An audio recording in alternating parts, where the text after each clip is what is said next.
Hi friends, the bed time story में आपका स्वागत है। एक गरीब किसान जिसका नाम रतीलाल था, वह अपनी पत्नी के साथ छोटे से घर में रहता था। रतीलाल दैनिक भिक्षा मांगना जाया करता और कुछ ही मिलता उसे अपना परिवार का जीवन यापन करता। एक बार सारा दिन भिक्षा मांगने के बाद उसे केवल एक मुट्ठी चावल मिला। हाथ लगे और वह घर पहुंचा। उसकी पत्नी दुखी होकर बोली, घर में तो अनाज का एक दाना भी नहीं है और आप एक मुट्ठी चावल ले ही लाए हैं, भला इसमें क्या पेट भर सकता है। और वह थक हार कर घर में बैठा ही था।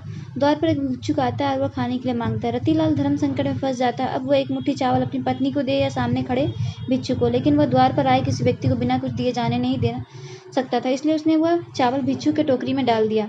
रतीलाल की पत्नी अंदर काम कर रही थी। जैसे ही वह बाहर आई तो रतीलाल ने भिक्षुक को चावल देने की बात बता दी। इस बात को सुनते ही रतीलाल की पत्नी गुस्से में आ गई।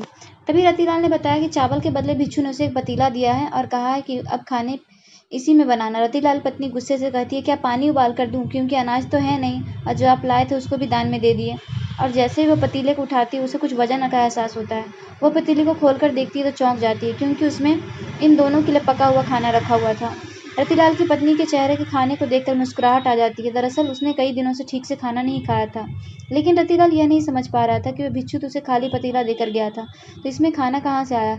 वह आश्चर्य से अपनी पत्नी को बात कहता है, लेकिन कई दिनों भूखी है इसलिए उसकी बात नजरअंदाज करके खाने को घूरती रहती है और अपने पति से कहती है, बड़े दिनों बाद इतना स्वादिष्ट भोजन मिला है, चलिए खाते हैं। और रतीला खाना बैठ जाता है, लेकिन अभी भी उसका ध्यान उसी बात पर टिका होता है, क्या यह बर्तन जादुई पतीला है। भोजन करने के बाद वह अपनी पत्नी से अपने दिमाग में चल रहा उथल पुथल के चलते हुए बात कहने से अपने आप को रोक नहीं पाया कि जरूर यह जादुई पतीला जिसमें इच्छा अनुसार भोजन प्राप्त किया जा सकता है। तभी दोनों मिलकर पतीले की परीक्षण करने की विचार आया और पतीला खाली करके पतीले से दोबारा भोजन बनाने का आग्रह किया और कुछ ही क्षण में उनकी इच्छा अनुसार भोजन बनकर तैयार हो गया। यह देखते ही दोनों खुश हो जाते हैं, क्योंकि उनकी भूख हमेशा के शांत हो जाती है और उन्हें खाने के लिए किसी और के सामने हाथ नहीं फैलाने पड़ेंगे। खुश होकर दोनों राज्य में ऐलान कर दिया कि वह सारे राज्य को खाना खिलाएंगे। यह बात दूर दूर तक फैल गई। कोई गरीब इंसान धनवान बना तो पूरे राज्य को भोजन पर आमंत्रित कर रहा है। अगले ही दिन रतीलाल के सामने हजारों की तादाद में लोगों का हुजूम उमड़ पड़ा, जिनमें से ज्यादातर लोग यह देखने आए थे कि भला यह गरीब इतने सारे लोगों को खाना कैसे खिला पाएगा। लेकिन देखते ही देखते एक से एक व्यंजन सबके सामने रख दिए गए और सभी को खुला आमंत्रण दिया गया, जितना खाना हो उतना खाइए, जरूरत पड़े तो घर भी ले जाइए। यह सुनते ही राज्य के सभी लोगों ने जी भर के खाना खाया और अपने साथ परिवार के भी ले गए, लेकिन खाना खत्म नहीं हुआ। यह देखकर कुछ लोगों के मन में शंका उत्पन्न हुई और उन्होंने राजा से शिकायत कर दी। महाराजा, जरूर उसने कहीं से चोरी किया, न था उसके पास इतना धन कहाँ से आ जाएगा कि वह पूरे राज्य को भोजन करवा सके। और राजा भी सच जानना चाहते थे। राजा ने रतीलाल को अपने दरबार में बुलाया। रतीलाल ने जादुई पतीले के बारे में राजा से बताई। राजा के मन में पतीले की सुनते ही लालच आ गया और वह रतीलाल से पतीला प्राप्त कर लिया, लेकिन राजा के हाथ में पतीला आते ही बेअसर हो गया।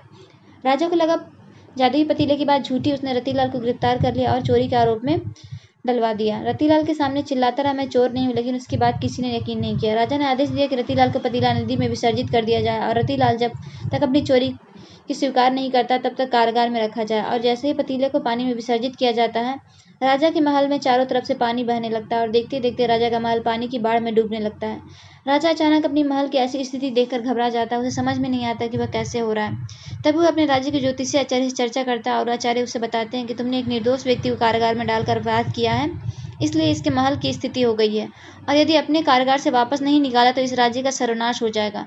उसे आभास हो जाता है कि उसे अधार्मिक कार्य हुआ है और वह भागते हुए रतीलाल के पास जाता है और हाथ जोड़कर कहता है, मुझे क्षमा कर दीजिए, मुझसे बहुत बड़ी भूल हुई, मेरे महल को बचा लीजिए। नादानी मैंने आपके जादुई पतीला नदी में विसर्जित किया, लेकिन मैं वचन देता हूँ जब भी आपको किसी चीज़ की कमी नहीं होगा। और जैसे ही राजा रतीलाल को कारागार से बाहर निकाला, महल में जल का स्तर कम होने लगा। राजा को रतीलाल को बहुत सी दौलत देकर भेंट किया और शाही रथ से उसे घर भिजवाया। एक जादुई कहानी का अंत हुआ। स्टोरी अच्छी लगी हो तो लाइक एंड सब्सक्राइब करें। धन्यवाद।